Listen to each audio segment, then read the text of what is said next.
May empleyado ka bang pumapasok sa pagitan ng 10 p.m. at 6 a.m.?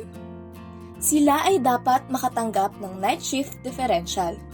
Ngunit, ano nga ba ang night shift differential?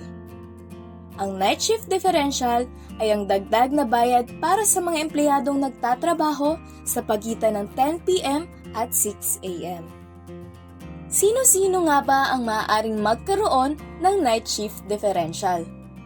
Karapatan ng lahat ng empleyado na magkaroon ng night shift differential maliban na lamang sa mga sumusunod.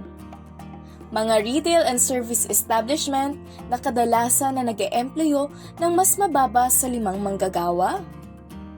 Mga kasambahay o mga taong naninirahan at nagbibigay serbisyong personal sa ibang tao.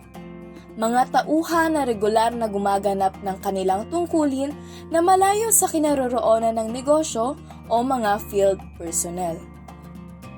Mga managerial employees, opisyal o membro ng managerial staff, at mga kawani ng gobyerno. Magkano ang night shift differential na dapat matanggap ng isang empleyado? Dagdag na 10% na batay sa kita ng empleyado kung nagtrabaho sa pagitan ng 10 p.m. at 6 a.m.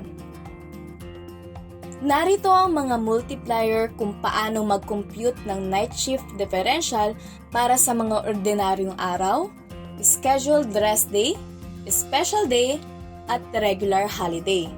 At narito naman ang mga formula para sa mga ordinaryong araw, rest day, special day, at regular holiday na may kasamang overtime pay. Paalala, ang cost of living allowance ay hindi kasama sa pag-compute ng night shift differential.